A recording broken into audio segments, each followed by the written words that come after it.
Soyez les bienvenus à cette célébration, petits et grands, jeunes et moins jeunes. Nous sommes aujourd'hui le 15e dimanche du temps de la Trinité, un dimanche qui est placé sous le thème des biens terrestres, avec ce mot d'ordre de la première épître de Pierre, au chapitre 5, verset 7. Déchargez-vous sur lui de tous vos soucis, il prend soin de vous. Nous voulons peut-être simplement faire silence maintenant pour déposer finalement notre quotidien, pour nous préparer à la rencontre avec notre Seigneur et pour nous préparer à recevoir sa parole.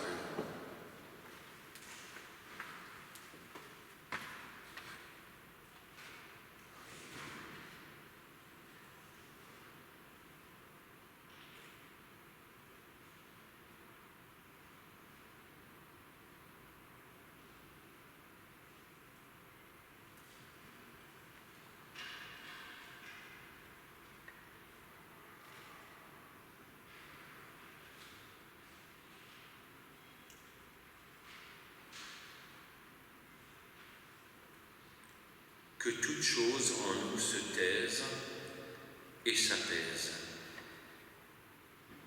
Merci Seigneur pour ce temps que nous pouvons vivre ensemble avec toi.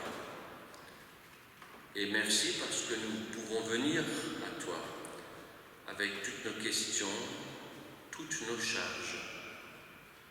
Tu sais, toi, quel est dans notre vie le poids de nos craintes, de nos soucis, de nos passions. Tu sais quelles sont nos difficultés, surtout à regarder au-delà des réalités du quotidien qui limitent et cernent notre horizon. Ce matin, nous venons à toi pour te demander l'aide de ton esprit afin que l'espérance l'emporte sur nos lassitudes et nos découragements, afin que nous soyons délivrés du souci de nous-mêmes et afin que nous apprenions à vivre dans la perspective du service de ton royaume. Amen. Célébrons Dieu notre Père par le premier cantique et nous chanterons les 3 strophes.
s'arrête pas sur le chemin de ceux qui se détournent de Dieu. Heureux celui qui ne s'assied pas avec ceux qui se moquent de tout. Heureux celui qui, au contraire, aime l'enseignement du Seigneur et qui le médite jour et nuit et qui lui fait confiance. Cet homme alors est comme un arbre planté près d'un cours d'eau. Cet arbre produit ses fruits quand la saison est venue et son feuillage ne perd jamais sa fraîcheur. Tout ce que fait cet homme est réussi. Mais ce n'est pas le cas des gens sans foi ni loi. Eux sont comme des brins de paille dispersés par le vent. C'est pourquoi il n'y a pas de place pour eux dans l'assemblée des fidèles lors du jugement. Le Seigneur connaît la conduite des fidèles, mais la conduite des méchants mène au désastre. Et nous poursuivrons par le cantique magnifique et le Seigneur. Je vous invite à vous lever.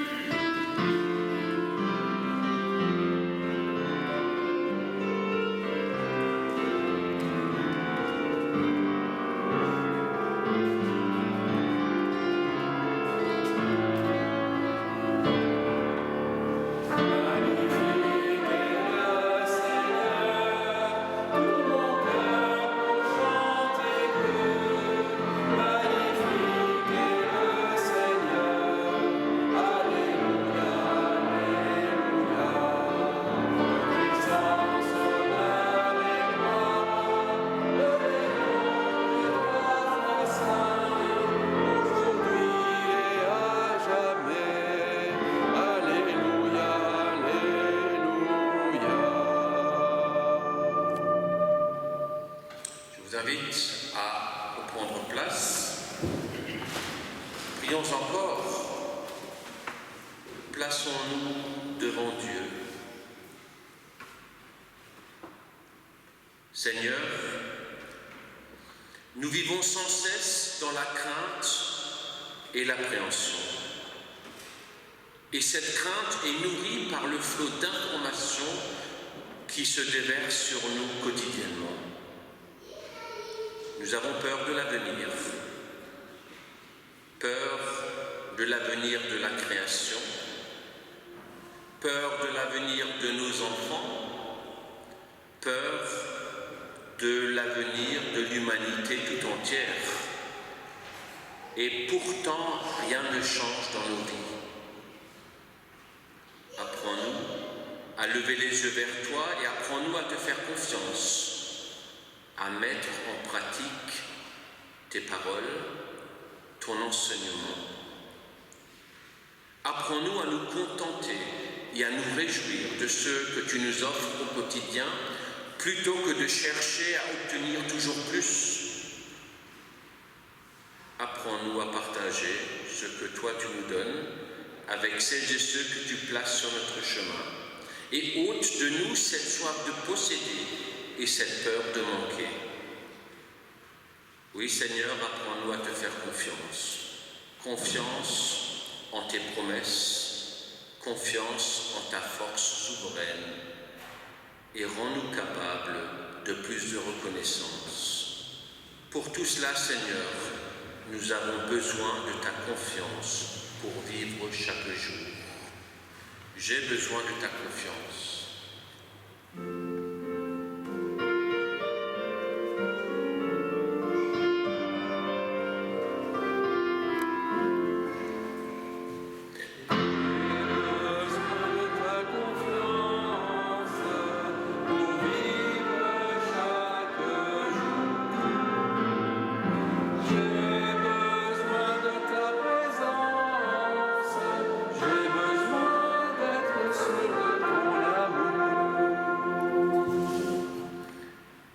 Écoutez et recevez cette parole de grâce. Ainsi parle le prophète Ésaïe.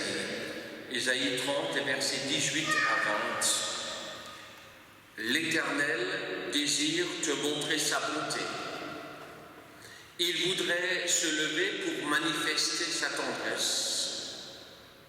Heureux celui qui espère en lui. Alors, quand tu appelleras, lui sera bien disposé et dès qu'il entendra ta prière, il te répondra. Il t'accordera du pain dans la détresse et de l'eau dans la pénurie. Le Seigneur est un Dieu juste. Toute ma vie, je chanterai ton nom, Seigneur.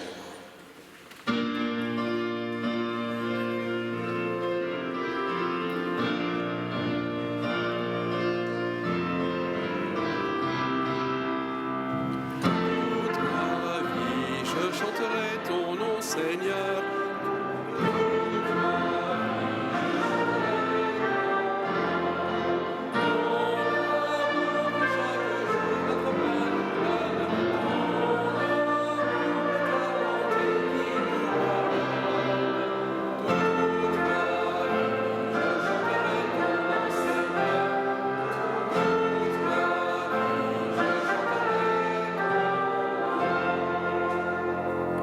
Nous restons debout pour confesser ensemble notre foi.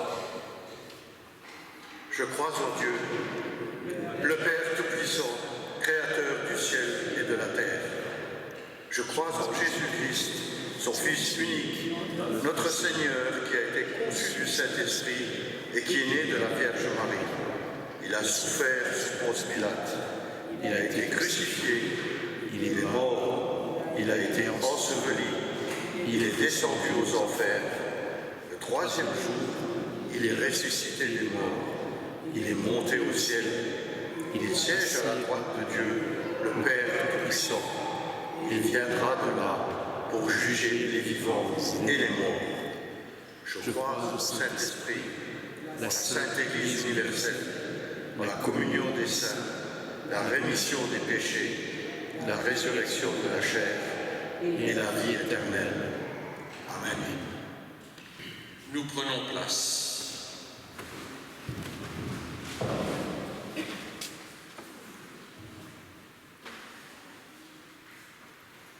Il est bon, Seigneur, de se rappeler que c'est toi qui tiens l'univers entre tes mains, que c'est toi qui tiens notre vie entre tes mains. Remplis dès à présent notre cœur de joie, d'assurance, et donne-nous de reconnaître ton amour et ta volonté à travers la parole que tu nous adresses aujourd'hui encore. Nous te le demandons au nom de Jésus-Christ, ton Fils, notre Seigneur et Sauveur. Amen. Le premier texte que nous lisons ce matin se trouve dans la première lettre que Pierre a écrite au chapitre 5 et les versets 5 à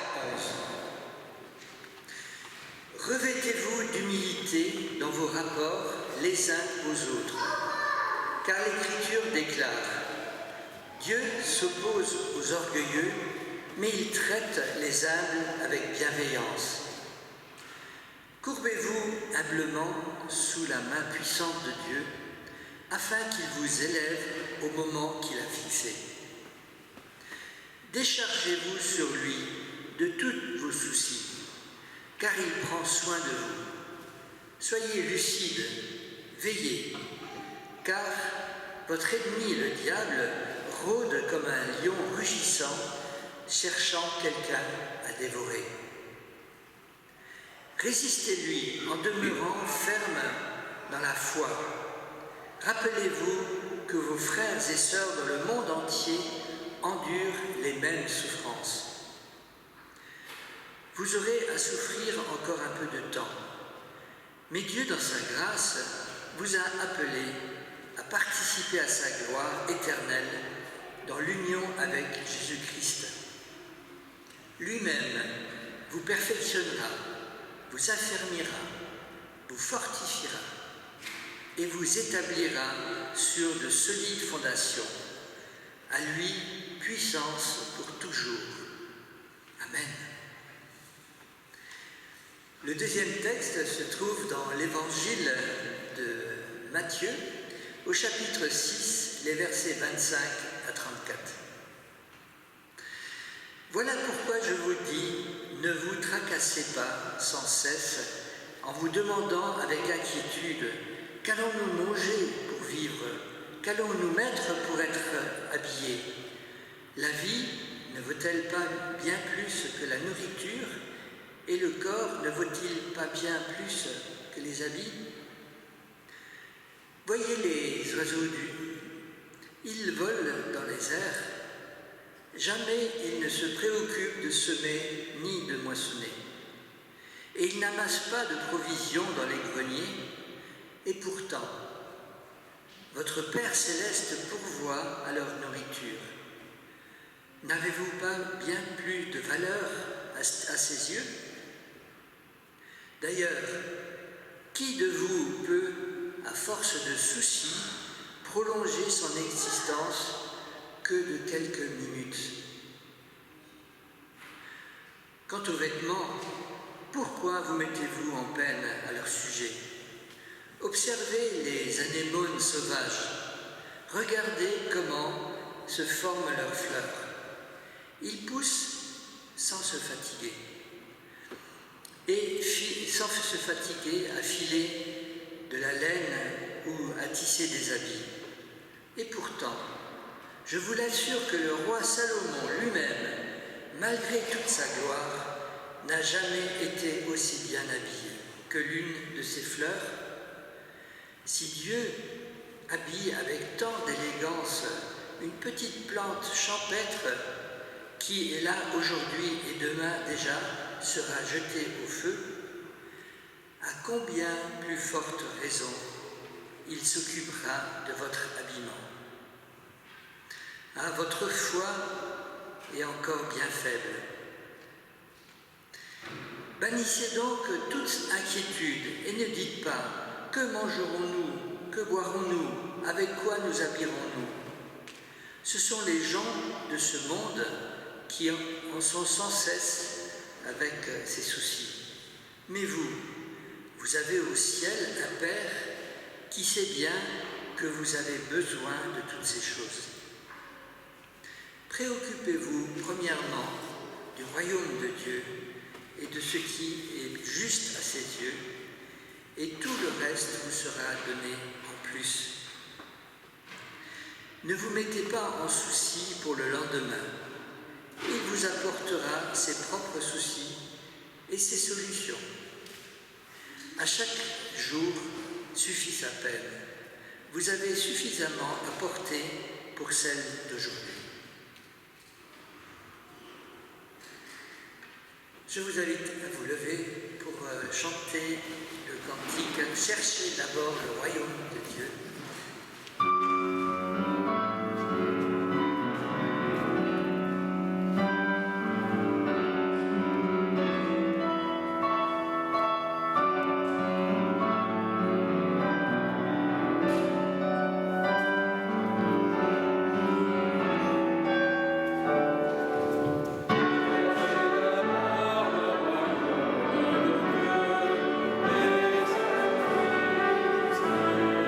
Cherchez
qui nous sont données ce matin.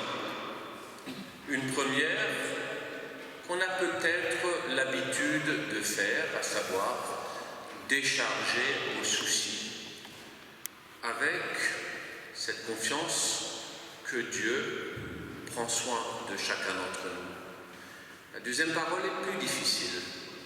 Ne vous inquiétez de rien, surtout pas du lendemain. Qui d'entre nous a cette capacité de ne pas s'inquiéter, surtout quand les réalités que nous voyons et que nous vivons sont tellement oppressantes? Alors, ce matin, il y a un exemple de foi qui nous est donné, Abraham. Et je voudrais, avant de vous lire le passage, dire quelques mots sur ce personnage que vous connaissez tous.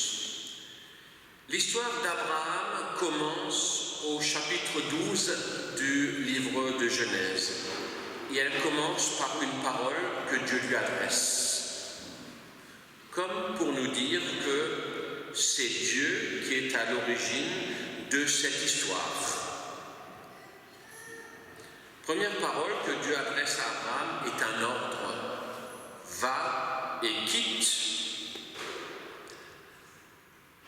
Un ordre qui implique une rupture, une séparation. Et puis ensuite, Dieu énumère, crescendo, finalement, tout ce que Abraham va devoir quitter, du plus facile au plus difficile. Quitter. Oui, quitter, mais pour aller vers la destination que Dieu indiquera. Rien que ça, c'est déjà inquiétant. Pourquoi? Parce que c'est aller vers l'inconnu. On aime bien pouvoir maîtriser les choses, savoir planifier et savoir où l'on va. On n'aime pas trop aller vers l'inconnu. Et Abraham laisse derrière lui la sécurité de tout ce qui lui est familier et prend le risque de l'inconnu. J'ai envie de dire que c'est ce que chacun d'entre nous doit faire aussi lorsqu'il décide de changer de vie. Dieu ne le laisse pas simplement avec un ordre aussi difficile. Dieu lui donne aussi une série de promesses. Je ferai de toi un grand peuple. Dieu promet une descendance. Abraham est invité à quitter son père pour devenir lui-même à son tour père. Je te bénirai. Dieu lui promet bonheur, succès, richesse, salut, et même que son nom sera un nom grand parmi les nations. Dès le chapitre 12, on comprend qu'Abraham aura un rôle particulier à jouer au sein de son peuple, le peuple d'Israël, mais pas seulement, aussi au sein de toute l'humanité. Et chose étonnante, c'est que ces promesses et cet ordre arrivent à un moment où Abraham a déjà 75 ans, sa femme 10 ans de moins. De sa femme, on ne sait pas grand-chose pour l'instant. Elle s'appelle Sarah, elle est très belle, elle est plus jeune que lui, elle est stérile. Et là, elle ne parle pas, on ne lui demande pas son avis. Du moins, on ne l'entend pas. Alors que ce soit pour Abraham ou pour Sarah, ce n'est plus un âge, 75 ans, où on a tendance à refaire sa vie. Et pourtant, le texte nous dit, Abraham partit comme Yahvé le lui avait ordonné. Abraham répond de façon immédiate et absolue à la parole que Dieu lui donne.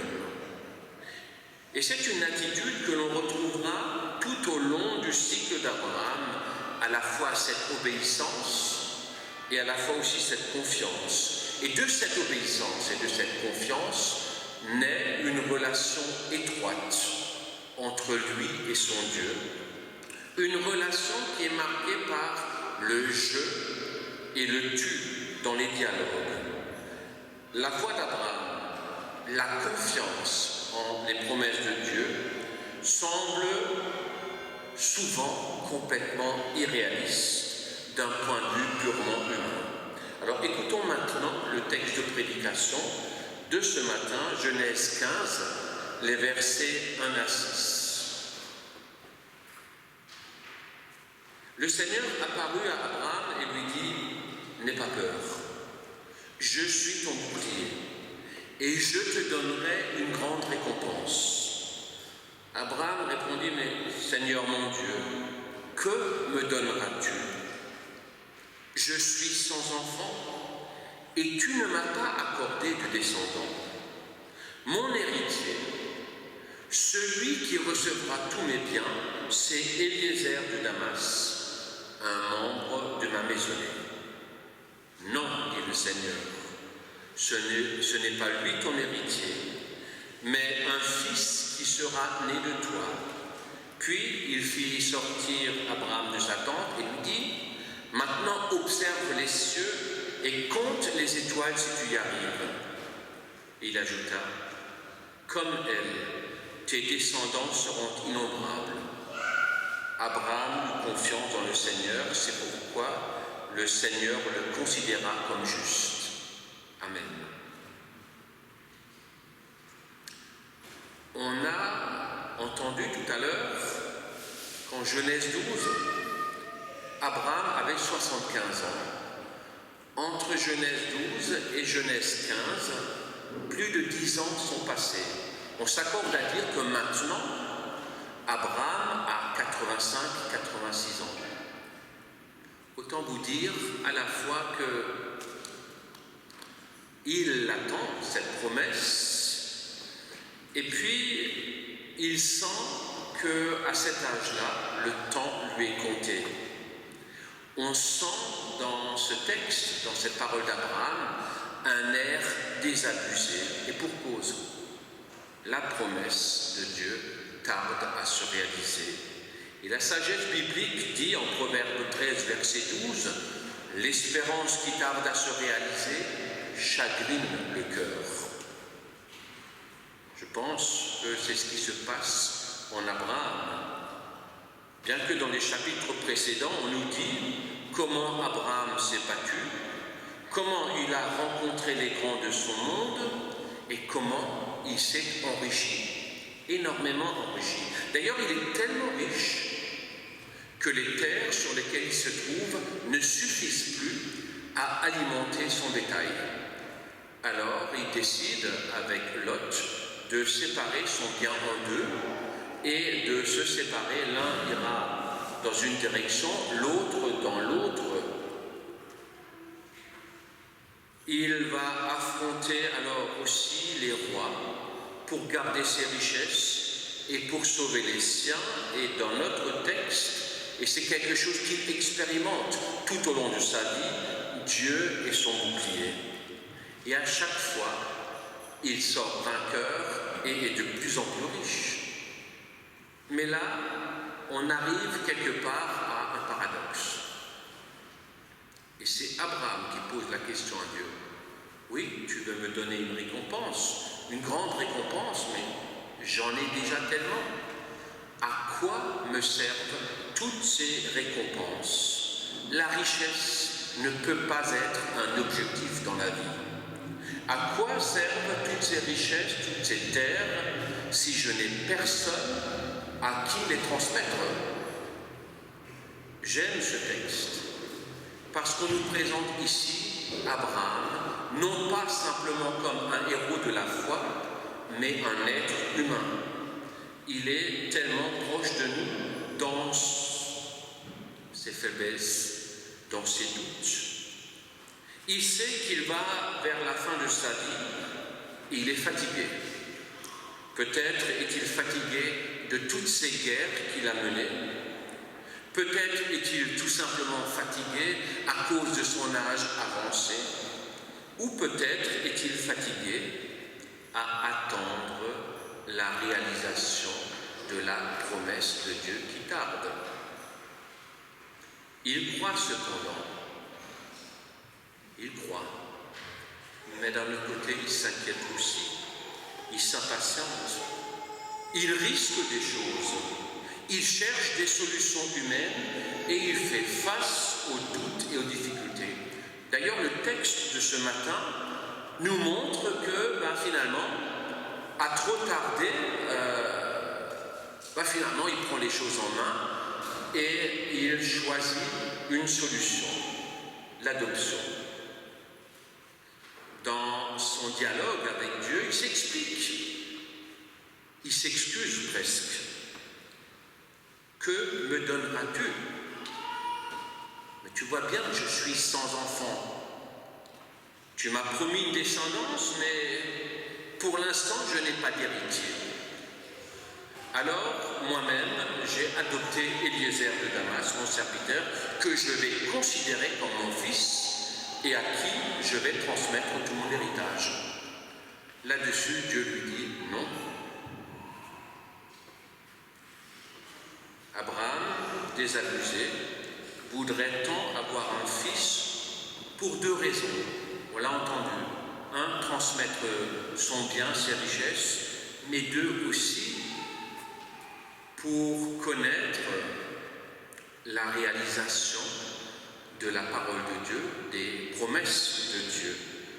Il voudrait tant voir l'accomplissement de la promesse. Et Dieu lui dit, ne crains rien, ne crains pas. Et pour le rassurer, Dieu renouvelle la promesse. Ton héritier sera bel et bien quelqu'un de ton sang. Au chapitre 13, verset 16, la promesse disait que sa descendance sera aussi nombreuse que la poussière sur le sol. Ici, dans le renouvellement de cette promesse, on nous dit au chapitre 15 qu'elle est comparée maintenant à la pléiade d'étoiles qui se trouvent dans le ciel et qu'on n'arrive pas à compter. Abraham ne répond pas. Le rédacteur en conclut qu'il a cru dans la promesse de Dieu et par cette confiance, Dieu le déclare juste. Abraham est une de ces figures bibliques qui nous semblent parfois inaccessibles par la confiance totale et par l'obéissance qu'il témoigne à son Dieu, mais dans ce texte aujourd'hui, il nous est présenté, et Dieu merci, tellement humain. Finalement, pas si éloigné de nous par ses prises au doute, par son impatience, par son inquiétude, aussi par les compromis qu'il fait, parfois même les compromissions. Et malgré tout cela, Dieu le déclare juste, mais il n'est pas sans faute. Relisez à la maison tout le cycle d'Abraham, vous verrez.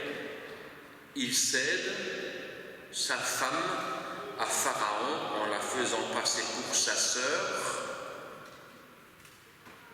Il renvoie sa servante Agar avec son enfant Ismaël dans le désert. Ils sont voués à la mort lorsqu'il apprend que Sarah est enceinte. Non, il n'est pas sans reproche. Mais ce qui le distingue, c'est qu'il est quelqu'un qui revient constamment à l'alliance de son Dieu ou avec son Dieu. Il cherche constamment ce vis-à-vis dans le dialogue personnel et intime. Et il n'a pas peur, dans ses prières et dans ses dialogues, de nommer des choses. Il voit bien, lui aussi, ce qui donne sens à la vie. Et je le redis, ce ne sont pas les richesses matérielles, ce n'est pas la gloire, et ce n'est pas la renommée. Tout ça, il l'a connu. Mais en connaissant tout cela, il vit en lui-même un manque encore. Et ce manque sera comblé par finalement l'accomplissement de la promesse lorsque Dieu lui donnera son Fils. Il sent bien qu'il y a autre chose dans la vie et cette autre chose, il le trouve dans la confiance en ce Dieu qui lui veut du bien, ce Dieu qui nous veut du bien. qui nous éprouve parfois et même souvent, mais qui en même temps est bienveillant et juste avec chacun d'entre nous. Ce Dieu qui est fidèle car il tient ses promesses, même si elles tardent à s'accomplir. Pour Abraham, mais c'est vrai pour chacun d'entre nous, rester attaché à l'exigence de la parole de Dieu, rester attaché aux promesses, finalement c'est un combat de tous les jours. Lui a su faire confiance de façon inconditionnelle à son Dieu. Sa foi, ça a été surtout de regarder à celui qui promet et lui faire confiance, plutôt que de regarder à la situation qu'il était en train de vivre et qui, elle, donnait réellement matière à réfléchir, voire même à douter. Devenir père à plus de 85 ans. Mais quoi qu'il en soit, et même peu importe ce qu'on peut ressentir, peu importe les difficultés à traverser, c'est l'exemple d'Abraham qui le dit, Dieu est plus grand que tout. Et ce qui compte, c'est finalement de lui faire confiance. Il m'a guidé jusqu'à présent, il saura aussi me guider à l'avenir. Une telle confiance est aussi une garantie du salut. Amen.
merci à notre pasteur pour son message, d'avoir présidé ce culte.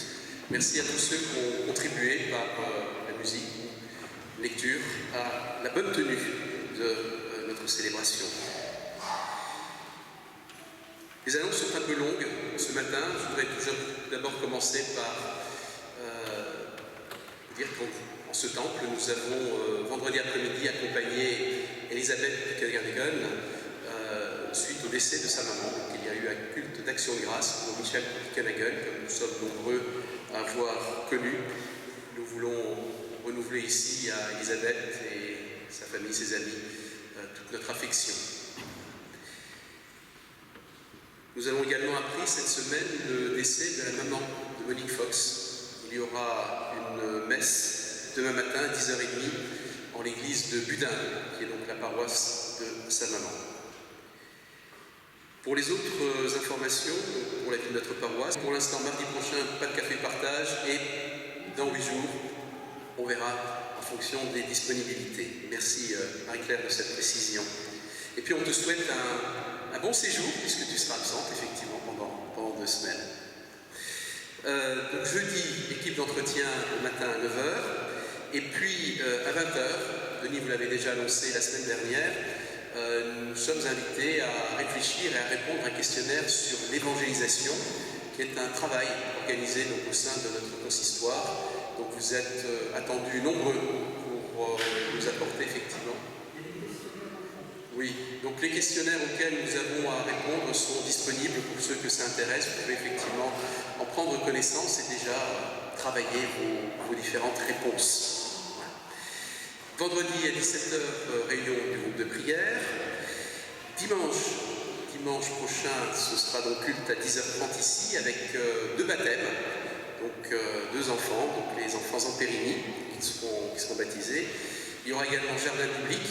Ce sera aussi, je crois, l'occasion pour les enfants du jardin biblique de participer à la première partie de ce culte et d'accompagner les enfants, enfin les parents et surtout les baptisés. Voilà.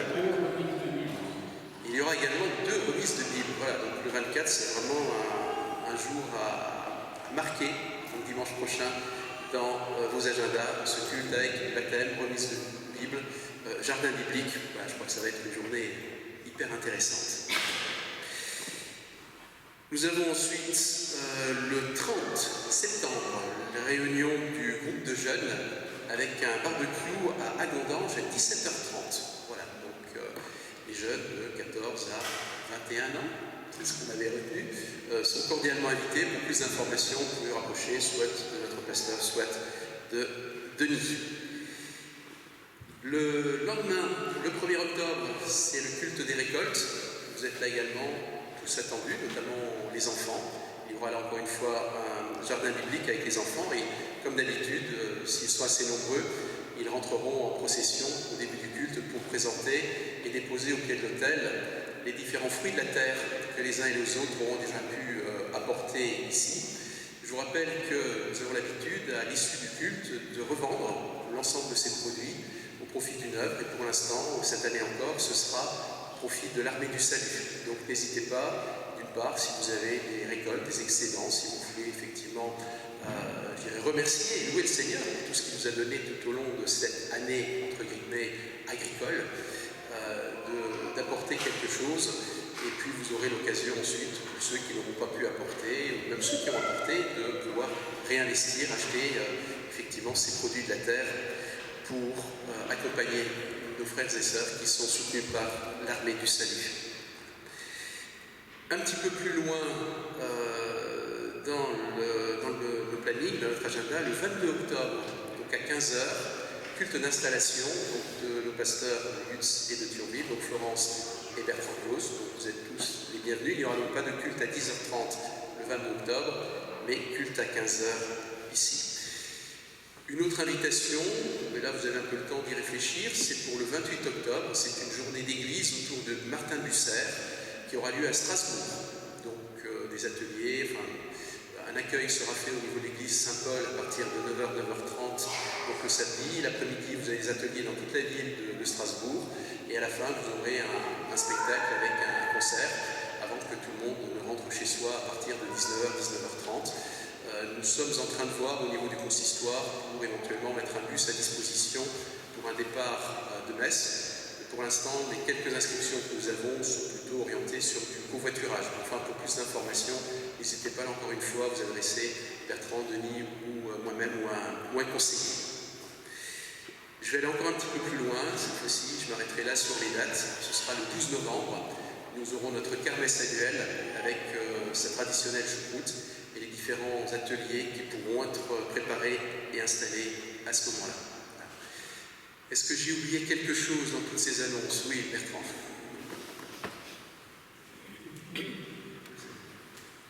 Je voudrais simplement dire que nous avons eu une réunion avec les parents de celles et ceux qui veulent commencer le catéchisme. Alors, normalement, sont concernés par leur entrée dans le catéchisme tous les enfants qui sont nés en 2011. Mais il y a des gens qui ont oublié et qui prennent le train en marche. Sachez que c'est possible. Donc, cette année, on va avoir un catéchisme de jeunes, une dizaine de jeunes, 2011-2012, qui vont cheminer ensemble. Et parallèlement, il y aura aussi des jeunes de 17-18 ans qui ont émis le souhait, eux aussi, de vivre un catéchisme. Pour certains, parce qu'ils n'ont pas connu le catéchisme, pour d'autres, parce qu'ils réfléchissent à leur baptême ou à la confirmation. Et donc, ça, c'est un peu différent du caté des plus jeunes, quoi. Mais si j'en parle, c'est parce que l'idée chemine. Peut-être y a-t-il des adultes aussi qui ont envie, finalement, d'avoir un catéchisme d'adultes.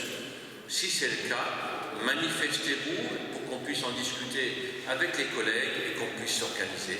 Merci. Merci de ces précisions. À l'issue de ce culte, il y aura le binôme de prière, un binôme de prière qui sera organisé par Denis et Isabelle.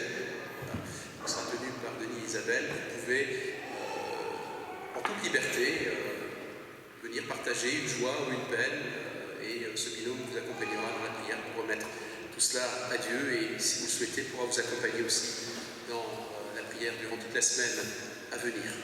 Voilà.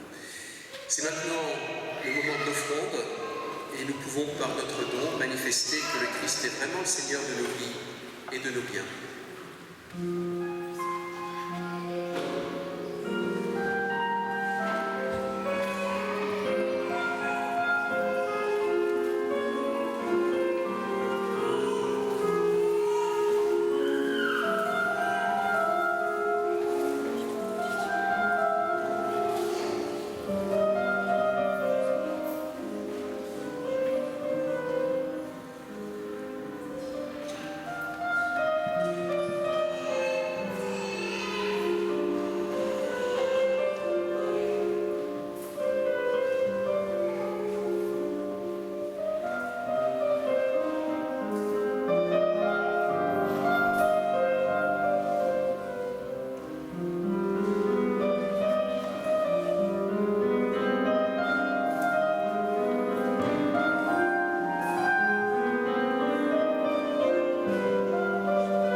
Père, accepte notre offrande joyeuse, l'offrande de notre argent, l'offrande de notre travail, l'offrande du temps nécessaire à l'écoute et toute offrande que nous inspire ton amour.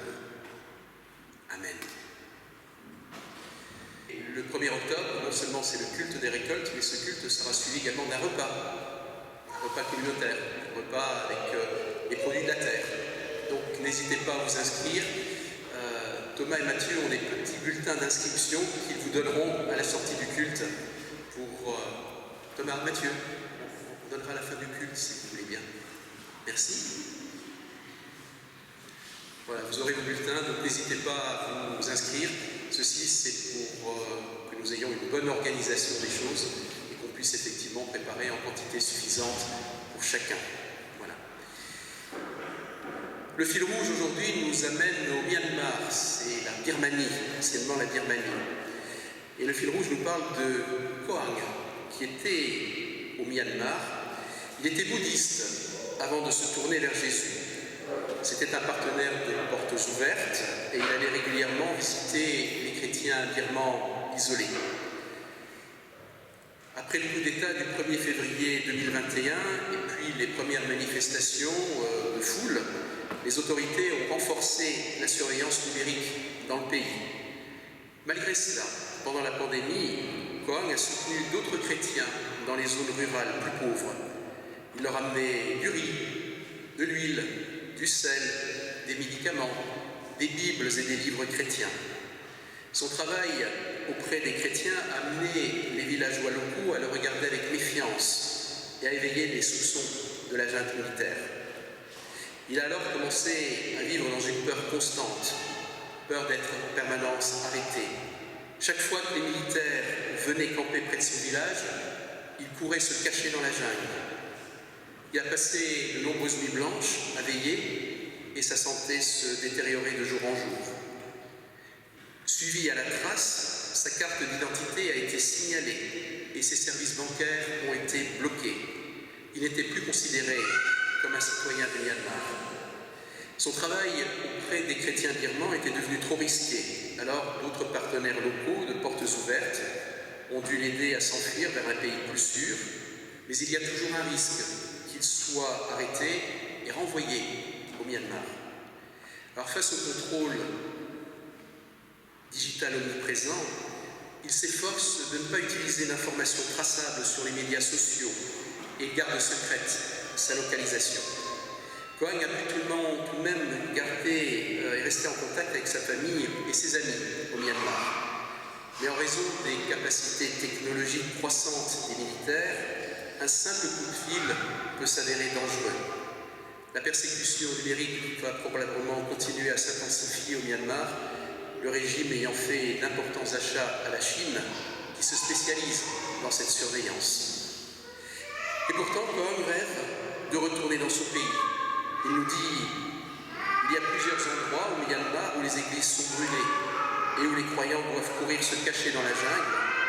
De nombreuses personnes ont été tuées et il nous remercie de prier pour la sécurité des chrétiens birmans qui sont si vulnérables. Et je vous invite à la prière. Seigneur notre Dieu, nous te louons pour le courage et la foi de Koang. Nous te prions de faire revenir la paix et la liberté au Myanmar.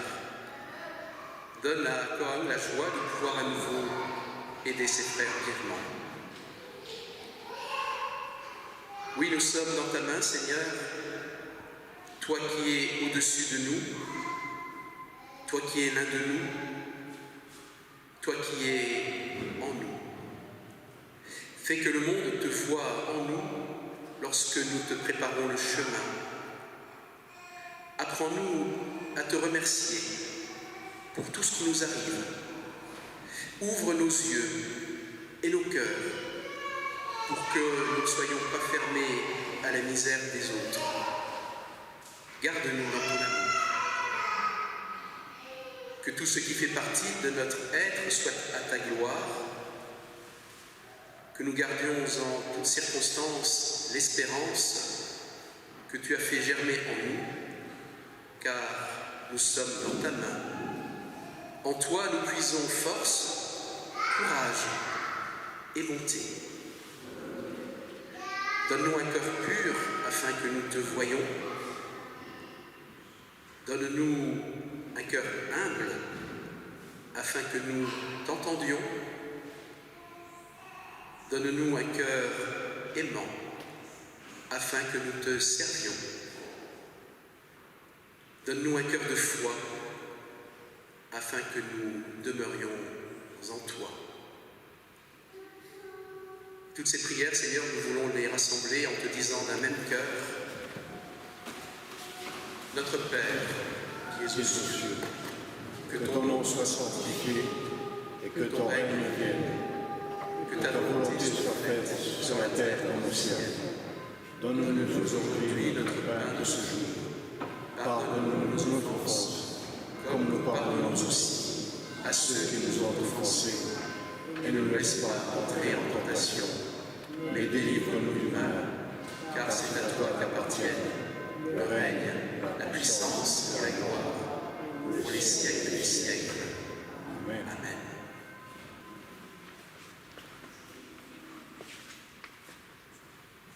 Chantons ensemble en bénédiction, que la grâce de Dieu soit sur toi. Comme c'est un cantique très court, nous le prendrons 2 fois.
Et vivez en paix les uns avec les autres.